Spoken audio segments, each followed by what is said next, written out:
Hello everyone, welcome to the program. I'm Millicent Walker in Lagos. It's another day of destruction in Ukraine following Russia's invasion, but on the other hand, some relief has come for the 7 million consumers of the grains from the Black Sea. Today, Russia agreed to renew its participation in an agreement allowing Ukraine to export grain via the Black Sea just 4 days after suspending its role in the deal.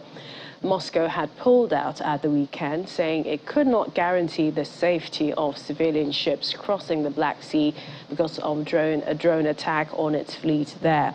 The Defense Ministry said in a statement that the Russian Federation considered that the guarantees received at the moment appear sufficient and resumes the implementation of the agreement.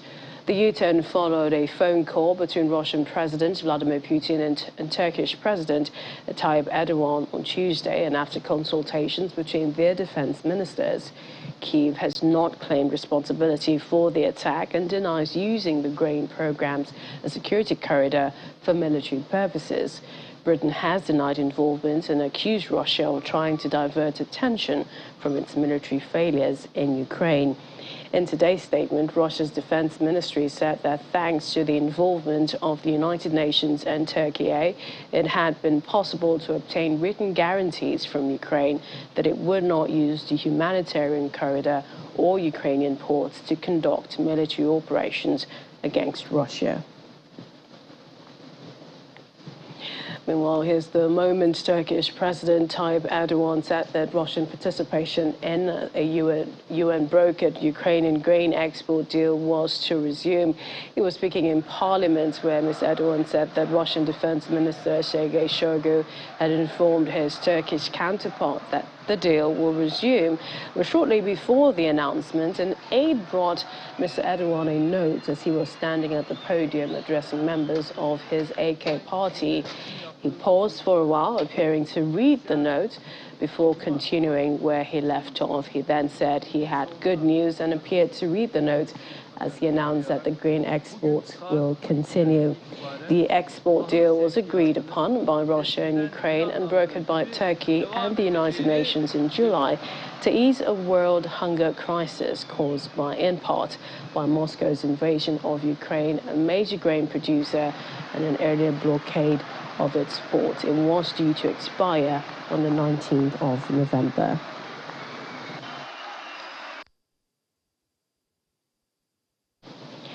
Meanwhile, a drone video has showed today bulk carriers that left Ukrainian ports after Russia suspended its involvement in the grain deal anchored at the Turkish northern inspection area. The Russian Defense Ministry said it had received written guarantees from Kyiv not to use the Black Sea grain corridor for the military operations. Well, ships have continued to carry Ukrainian grain on the route despite the earlier suspension, but that had been unlikely to continue for long because insurance companies were not issuing new contracts due to Russia's move. Bulk carriers carrying Ukrainian grain and Despina V. Nicholas, African Robin, Icaria Angel, SK Friendship, and Sea Lock left Ukraine's port Sunday, arrived at Turkish waters. Bulk carriers Super Bayan, Rubima, Rising Eagle, Captain Adam 1, and Montara left Ukrainian ports on Saturday, shortly before Moscow suspended its involvement. For Ukraine's President Volodymyr Zelensky, the corridor for exporting grain from Ukrainian ports needs a reliable and long-term defense, and the world must provide a firm response to any Russian attempt to disrupt it. Mr. Zelensky, in his nightly address, said ships were moving out of the Ukrainian ports with cargoes. He said thanks to the efforts of Turkey and the United Nations to keep the corridor open and working.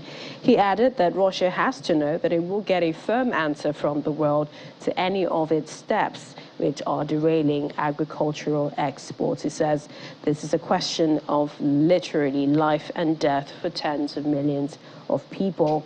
Meanwhile, Russian political analyst Tatiana Stanovaya had said that Wednesday's announcements today, that is by Russia, represented an acknowledgement by Mr. Putin that he could not block the shipments. According to her, it was necessary to retreat and put on a good face when faced with a bad game. Joining us for more on this, Michelle Agati-Shea, a foreign affairs analyst, also a lawyer. Thanks for joining me, Michelle. For Russia, it was getting security guarantees from Kyiv that the agreements will not be used as a cover to launch further attacks. First, can we trust that things will progress smoothly from here onwards? Thank you very much, Millicent. I don't think that in this war there's anything to trust at this point in time, because we have seen that we have gotten to the lowest levels of distrust, both between the key parties in the war as well as other stakeholders further afield. That being said, I would say that beyond trust, we should hope that this time around, this agreement would actually be complied with. And this is important because, as we all know, Ukraine is a key exporter of grain. And most of this grain, a good number of this grain, comes to Africa. And even before this treaty, right, it was the case that we had seen the 2022 food crisis, which was directly linked to the war. So if we don't want to see that kind of situation, when you consider the current economic challenges that many African countries are facing at the moment, particularly in respect of inflation as it relates to food prices, then it's in our best interest, I would say, that this is complied with. Can we trust that it will be complied with? I do not know. Or can we hope that it will be complied with? That is my biggest hope, as I'm sure it is for many, members of the wider population. Now, some analysts have said that Mr. Putin, no matter how preoccupied he is with Ukraine, his historical mission and faith that his rights and, that he remains a moderately rational politician who knows how to retreat if necessary. Do you see this at play here? Because he did say that, he just wanted security guarantees that there would not be any strikes on his fleet. Well, I would hope that we'll see this at play, but we've seen a lot of grandstanding in this war. For the Russians, the thinking is that through this treaty, that a good number of times weapons are being potentially smuggled in through ships and used under the toga or under the disguise of being grain. And I believe that in any warfare scenario, sometimes, counterparties will make such allegations. I don't think we can confidently say that once he gets these guarantees, then we should see him respected. I mean, the question then becomes, what will those guarantees look like? Will those guarantees be that he needs to see that the Ukrainians will not be making advances? If that is the case, that is unlikely to happen because the Ukrainians, as well as their backers, are looking to see this war to a conclusion that results in a Ukrainian victory. Therefore, if that remains the case, and I'm sure it will be, then it is likely, in my opinion, and that is just an opinion based on, an independent bystander, is that we will still see some interruptions to this grain deal, particularly when Russia sees that it begins to be on the back foot. And that will have much wider implications.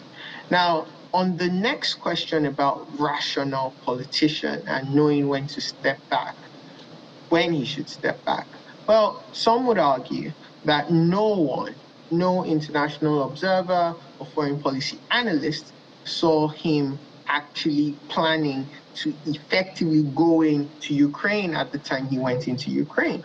So that basically redefines what is meant by rational one and redefines what people can confidently say that they know that the president of Russia, Vladimir Putin, will do.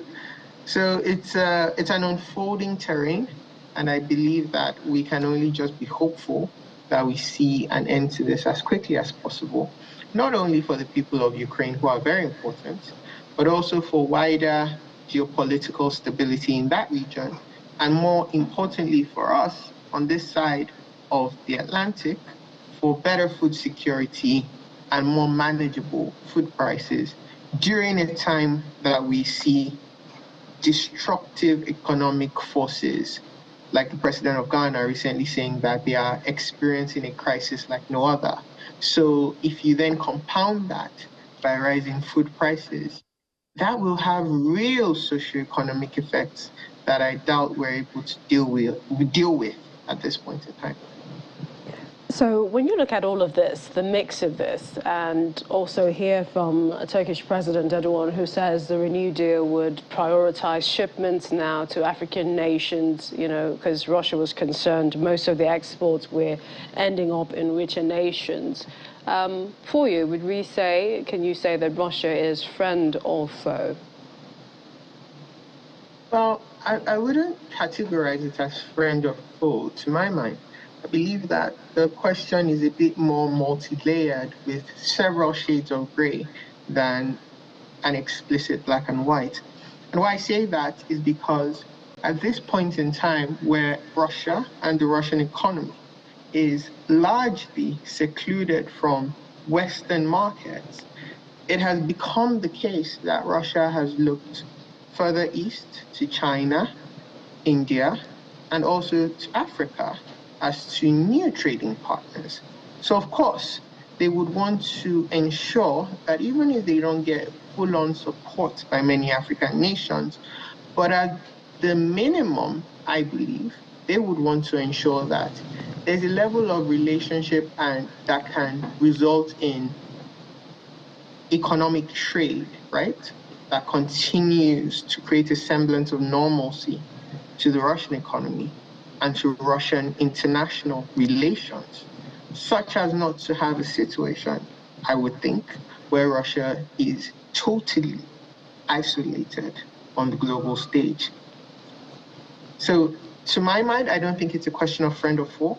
I think it's more about strategy and ensuring a continued level of international diplomacy, which is getting even more difficult at this point in time where Russia is becoming isolated.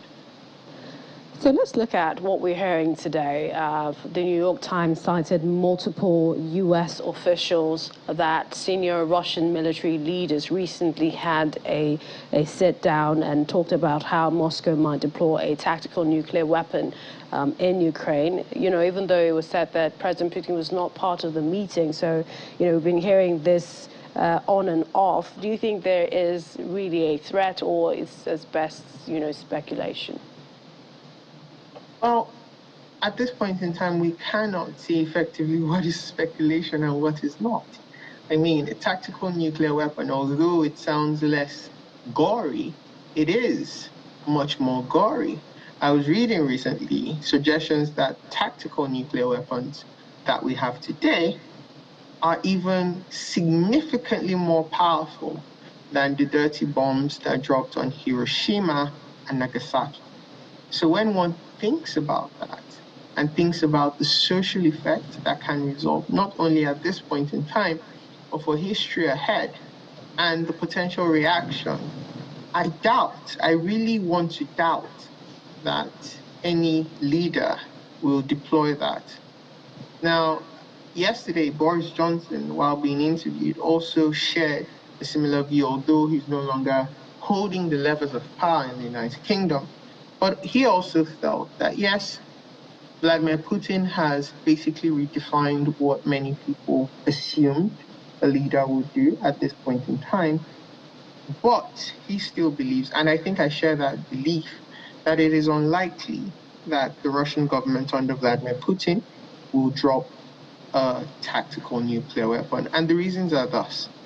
On the one hand, that is basically a full-on invitation to full-blown nuclear war. And Putin does not have a monopoly on nuclear weapons. The US, the United Kingdom, Israel, far-field countries also have nukes that they may deploy in response. That's one. Two is the fact that even the relationships that Vladimir Putin still holds dear, i.e. China, India, some African nations, are very likely to actually burn those bridges if they realize that a nuclear weapon has been dropped, particularly when you look at the human effects, the people that will die aside from military officials. Thirdly, is the fact that even his own people, the Russian people, may feel that this is a red line too far.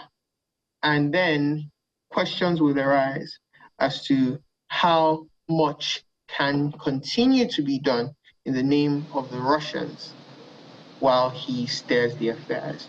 Those are significant arguments that I'm sure will be weighing in the mind of Vladimir Putin in dropping a nuke. However, he himself, in his own words, has said that he's prepared to so do in the right circumstances. And as a result of that, I think we should take him seriously because he has said he's not bluffing.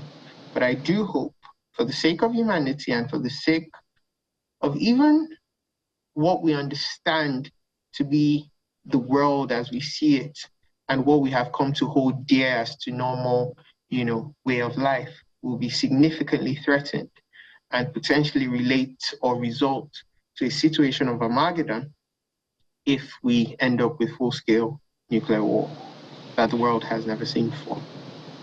I hope it never comes to that. Michelle Agatiche, Foreign Affairs Analyst and lawyer, thanks. Always a pleasure having you join us on the program. Thank you so much, Millicent. Very grateful. We'll move on now. Russia will summon Britain's ambassador to Moscow over what it said was the involvement of British specialists in a Ukrainian drone strike on its Black Sea fleet in Crimea. Russia suspended participation in the UN-brokered Black Sea Grain Initiative on Saturday after what it said was a major drone attack on the vessels in the Bay of Sevastopol on the Crimean Peninsula, which Russia annexed from Ukraine in 2014. Russia's defense ministry said the attack was carried out under the guidance and leadership of British Navy specialists, an assertion Britain has dismissed as false. Russian Foreign Ministry spokeswoman Maria Zakharova told reporters today that the actions were carried out under the guidance. Deborah Barnett is Britain's ambassador to Moscow. And the European Union is exploring ways to increase help for Ukraine's energy sector following cruel and inhumane Russian attacks that have caused widespread power cuts. EU Energy Commissioner Kadri Simpson is visiting Kyiv to show solidarity with Ukraine after Russia stepped up its missile strikes on Ukraine power facilities in recent weeks and said that foreign companies should be urged to prioritize the transfer of energy equipment to Ukraine. Russian attacks left many Ukrainians without electricity or water on Monday. Rolling power cuts have been introduced to save energy while engineers carry out repairs. Ms. Simpson said the attacks were clearly a tactic to increase human suffering. She indicated the EU's ability to rapidly provide all the spare parts Ukraine needs, which may be limited, but said the 27-member bloc would do all it could to provide equipment.